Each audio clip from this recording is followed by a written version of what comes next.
ওম শান্তি। আজি 1/12/2024 বৰ্ষৰ প্ৰাতঃ মুৰলী। ওম শান্তি। অব্যক্ত বাপদাদা ৰিভাইজ 18/1/2003 চন। আজি বাবাই কৈছে, ব্ৰাহ্মণ জন্মৰ স্মৃতিৰে সমৰ্থ হৈ সকলোকে সমৰ্থ কৰি তোলা। আজি চাৰিওফালৰ সকলো স্নেহী সন্তানৰ স্নেহৰ মধুৰ স্মৃতিৰ ভিন্ন ভিন্ন বাণী স্নেহৰ মুকুতাৰ মালা বাপদাদাৰ ওচৰত অমৃতবেলাৰো পূৰ্বেই আহি পাই গ'ল। সন্তানসকলৰ স্নেহো বাপদাদাকো স্নেহৰ সাগৰত সমাহিত কৰি লয়।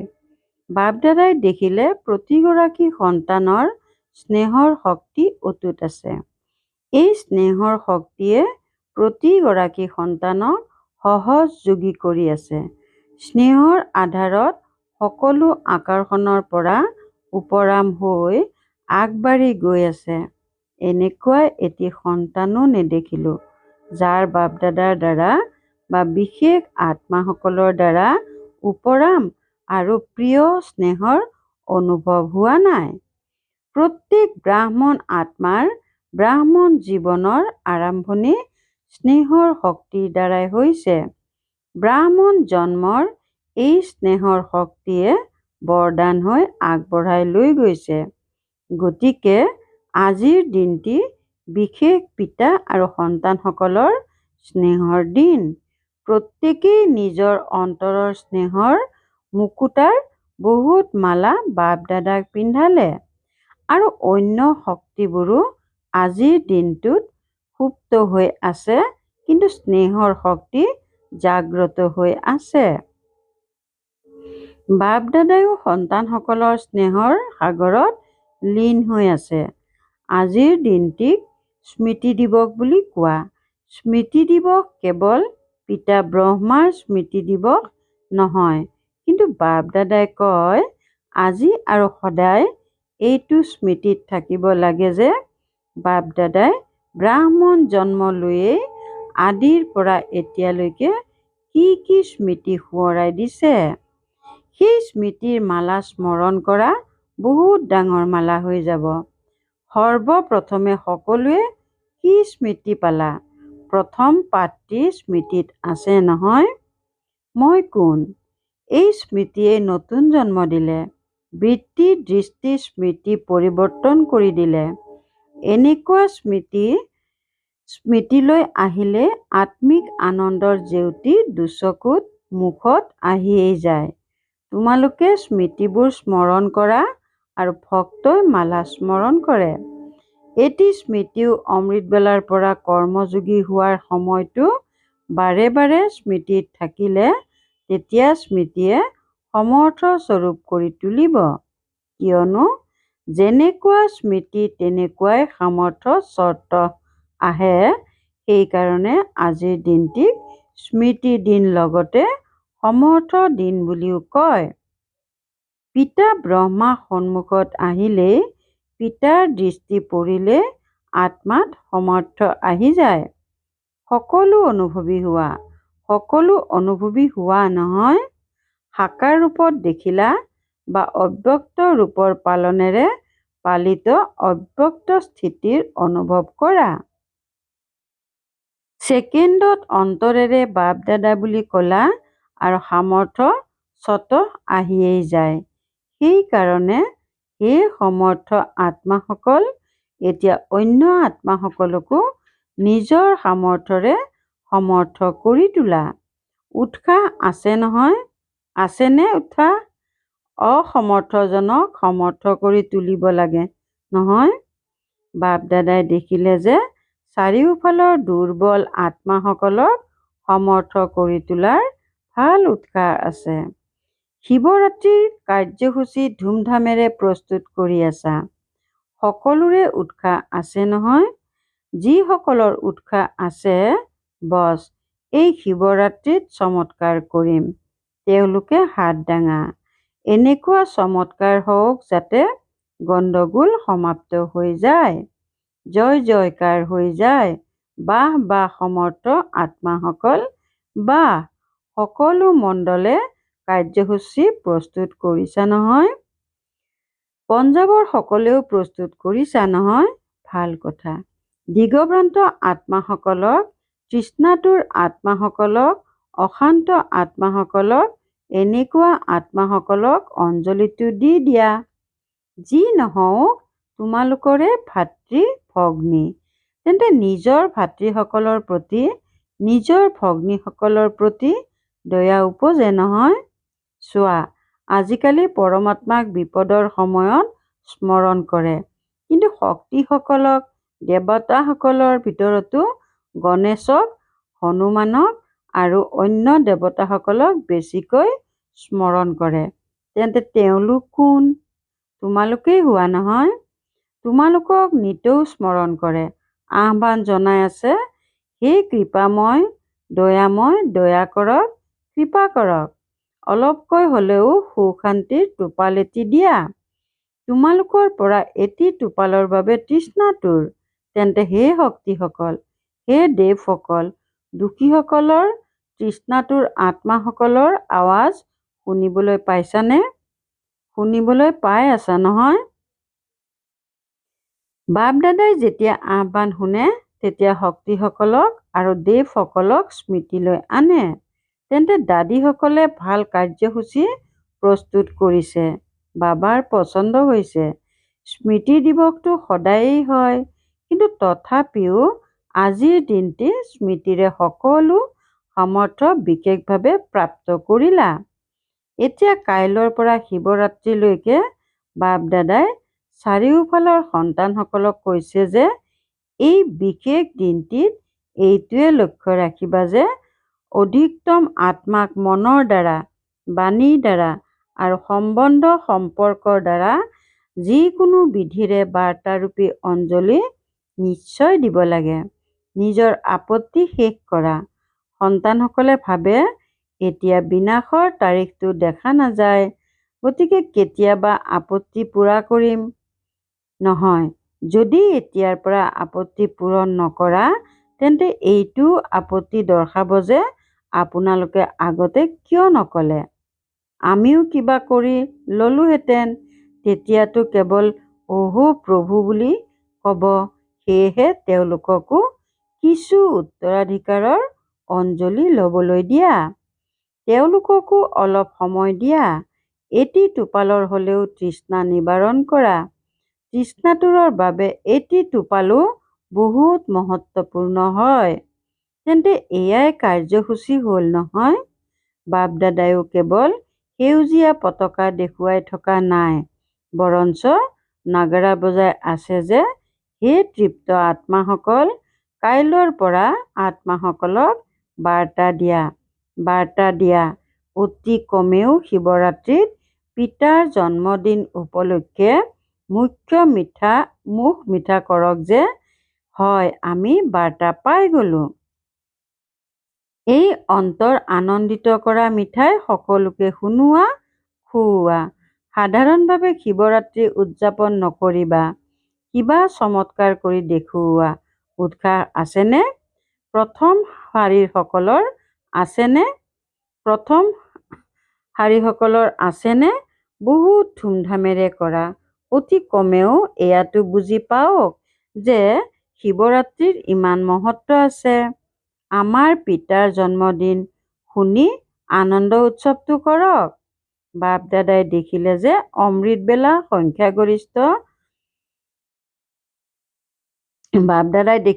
অমৃতবেলা গৰিষ্ঠ সংখ্যকৰ স্মৃতি আৰু ঈশ্বৰীয় প্ৰাপ্তিৰ নিচা বহুত ভালকৈ থাকে। কিন্তু কৰ্মযোগী স্থিতিত অমৃতবেলাৰ যি নিচা থাকে তাত পাৰ্থক্য আহি যায়। কাৰণ কি? কৰ্ম কৰি আত্মা সচেতনতা আৰু কৰ্ম সচেতনতা দুয়োটা থাকে। ইয়াৰ বিধি হৈছে কৰ্ম কৰি মই আত্মা। কেনেকুৱা আত্মা?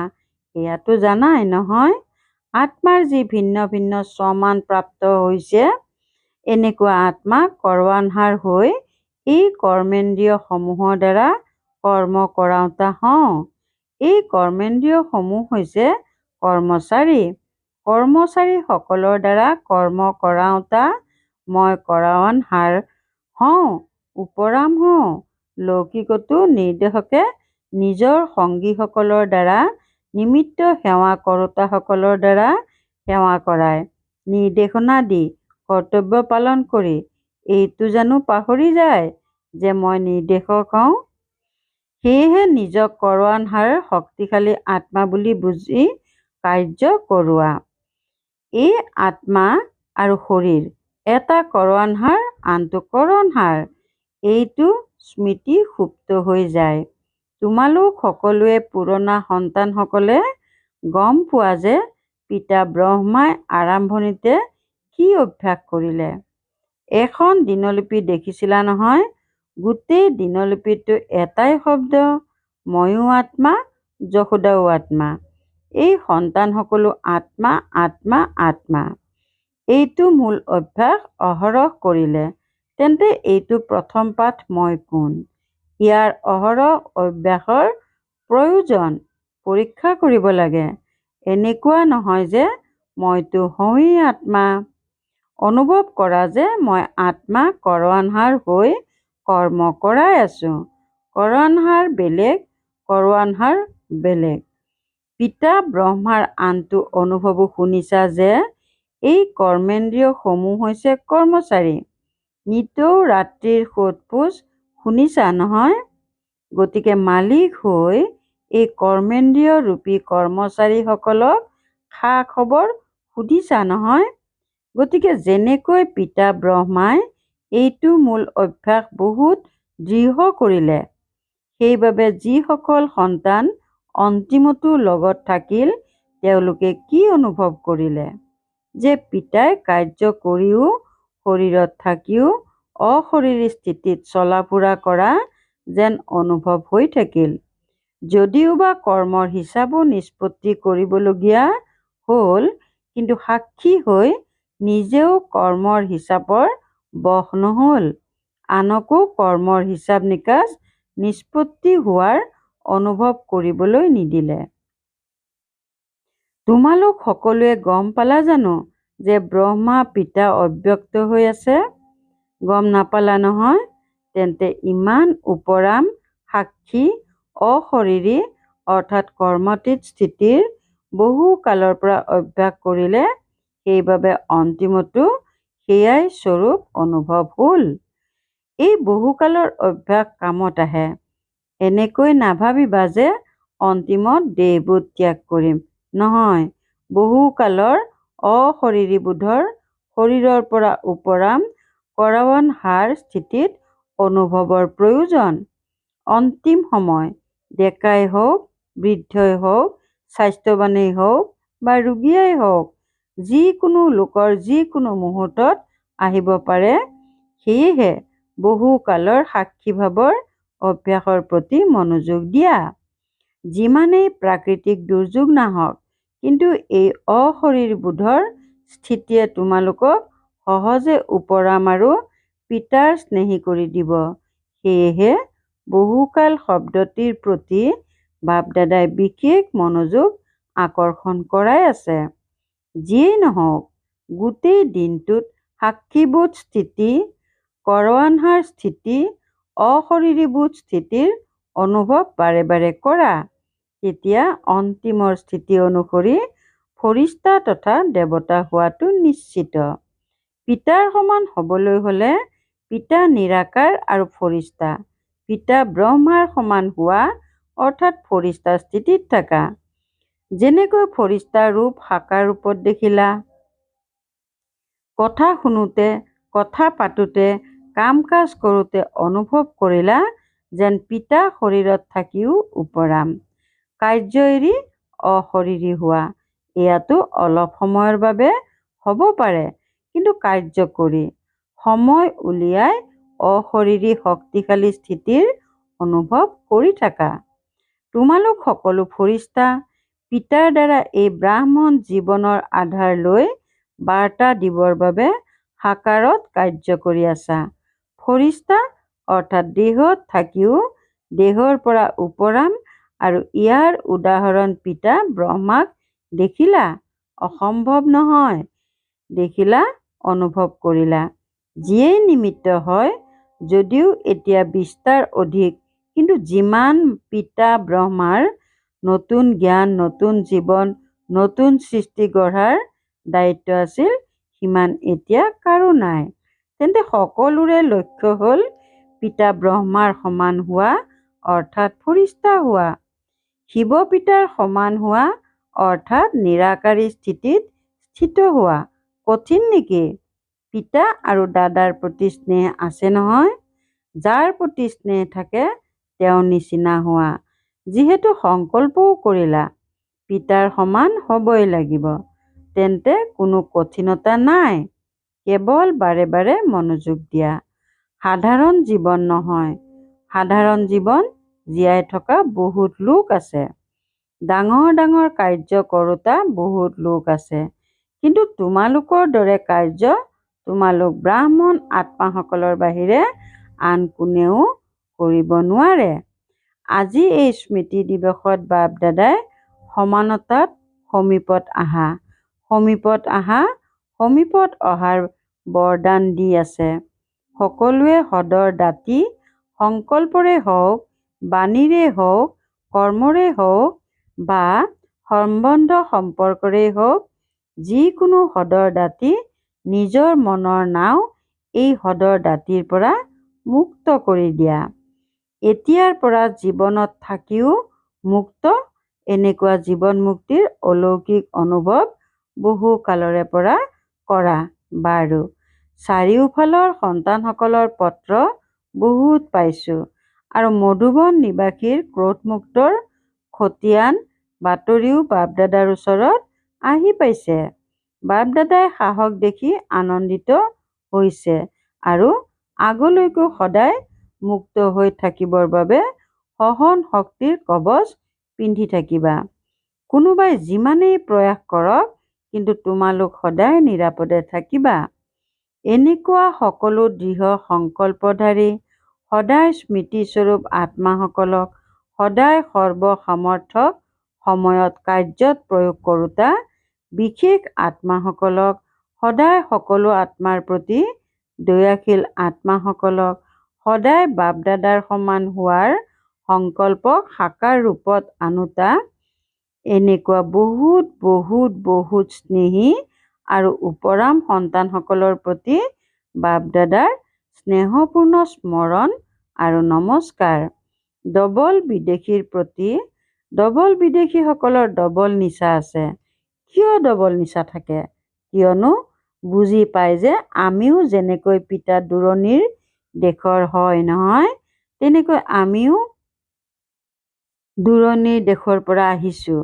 বাপদাদাই ডবল বিদেশী সন্তানসকলৰ এটা বিশেষত্ব দেখিলে যে দীপকৰ দ্বাৰা দীপক জ্বলাই অনেক দেশত বাপদাদাৰ জাগৃত দ্বীপসকলৰ দীপাৱলী উদযাপন কৰিলে। ডবল বিদেশীৰ বাৰ্তা দিয়াৰ ভাল চখ আছে। প্ৰতিটো দলত বাপদাদাই দেখিলে ৩৫-৪০ দেশৰ সন্তান থাকে। অভিনন্দন। সদায় নিজেও উৰি থাকা আৰু ফৰিষ্টা হৈ উৰি উৰি বাৰ্তা দি থাকা। ভাল কথা। তোমালোক ৩৫ দেশবাসীক বাপদাদাই চাই থকা নাই, অন্য দেশবাসীসকলকো তোমালোকৰ লগতেই চাই আছে। ১ নম্বৰৰ পিতাৰ সমান হ'বলৈ গৈ আছা নহয়। ১ নম্বৰ নে ক্ৰম নম্বৰত আহুতা হ'বলৈ গৈ আছা? ১ নম্বৰ নে ক্ৰম নম্বৰ নহয়? ১ নম্বৰ হোৱা, অৰ্থাৎ সকলো সময়ত বিজয়ী হওঁতা। যি বিজয়ী হয় তেওঁ ১ নম্বৰ হয়। তেন্তে এনেকুৱা হোৱা নহয়। বৰ ভাল। বিজয়ী হোৱা আৰু সদায় বিজয়ী হৈ থাকোঁতা। বাৰু, বাকী সকলোকে যলৈকে যোৱা তত এইটো স্মৃতি সোঁৱৰাই দিবা যে সকলো ডবল বিদেশী ১ নম্বৰৰ হ'ব লাগিব। বাৰু, বাপদাদাই সকলো মাতাক, গোপালৰ স্নেহী মাতাসকলক বহুত বহুত অন্তৰেৰে স্নেহপূৰ্ণ স্মৰণ কৰি আছে আৰু পাণ্ডৱ য়বাই হওক বা প্ৰবৃত্তিত থাকোঁতাই হওক, পাণ্ডৱ সদায় পাণ্ডৱপতিৰ সংগী হৈ আহিছে। এনেকুৱা সংগী পাণ্ডৱসকলকো বাপদাদাই বহুত বহুত স্নেহপূৰ্ণ স্মৰণ কৰি আছে। দাদীজীৰ প্ৰতি আজিৰ দিনটিত কি স্মৃতি লৈ আহে? ইচ্ছা শক্তি পালা নহয়? ইচ্ছা শক্তিৰ বৰদান আছে। বহুত ভাল ভূমিকা পালন কৰিছা। তাৰ বাবে অভিনন্দন। তোমাৰ প্ৰতি সকলোৰে আশীৰ্বাদ বহুত আছে। তুমি কিবা কোৱা বা নোকোৱা, তোমাক দেখিয়েই সকলো আনন্দিত হৈ যায়। তোমাৰ কিবা হ'লে তেতিয়া সকলোৱে এনেকৈ ভাবে যে মোৰ হৈছে। ইমান স্নেহ আছে, সকলোৰে আছে। অৰ্থাৎ মোৰো সকলোৰে প্ৰতি বহুত স্নেহ আছে। স্নেহটো সকলোৰে প্ৰতি বহুত আছে। এই স্নেহেই সকলোকে চলাই আছে। ধাৰণা কম হওক বা বেছি হওক, কিন্তু স্নেহে চলাই আছে। বৰ ভাল। ইছু দাদীৰ প্ৰতি এওঁ হিচাপ নিষ্পত্তি কৰি ল'লে। কোনো কথা নাই। এওঁৰ সহজ পুৰুষাৰ্থ, সহজ হিচাপ নিষ্পত্তি। সহজে হৈ গ'ল শুই শুই। বিষ্ণুৰ দৰে আৰাম পালা। বাৰু, সাকাৰৰ সময়ৰে পৰা এতিয়ালৈকে যজ্ঞ ৰক্ষক হৈ আছা। গতিকে যজ্ঞ ৰক্ষক হোৱাৰ বহুত আশীৰ্বাদ প্ৰাপ্ত হয়। সকলো দাদী বাপ দাদাৰ অতি সমীপত আছে। সমীপৰ ৰত্ন আৰু সকলোৰে বাবে দাদীসকলৰ মূল্য আছে। সংগঠনো ভাল। তোমালোক দাদীসকলৰ সংগঠনে ইমান বছৰ যজ্ঞ ৰক্ষা কৰিলে আৰু কৰিও থাকিব। এই একতা হৈছে সকলো সফলতাৰ আধাৰ। অৰ্থাৎ বাবা মাজত আছে। বাবাক মাজত ৰাখিছে। এইটো মনোযোগ বৰ ভালকৈ দিছা। ভাল বাৰু। সকলো ঠিক আছেনে? বৰদান।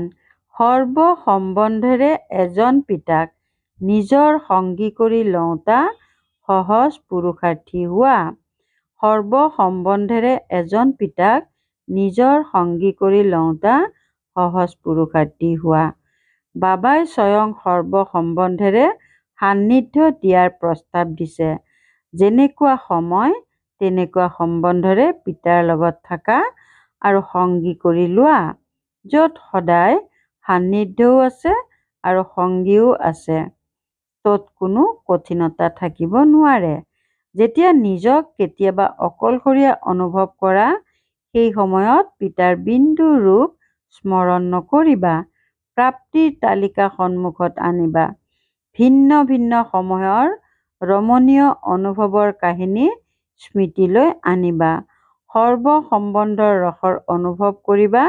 তেতিয়া পৰিশ্ৰম সমাপ্ত হৈ যাব আৰু সহজ পুৰুষাৰ্থী হৈ যাবা। শ্লোগান: বহুৰূপী হৈ মায়াৰ বহুৰূপক চিনাক্ত কৰি লোৱা, তেতিয়া মাষ্টাৰ মায়াপতি হৈ যাবা। বহুৰূপী হৈ মায়াৰ বহুৰূপক চিনাক্ত কৰি লোৱা, তেতিয়া মাষ্টাৰ মায়াপতি হৈ যাবা। ওম শান্তি।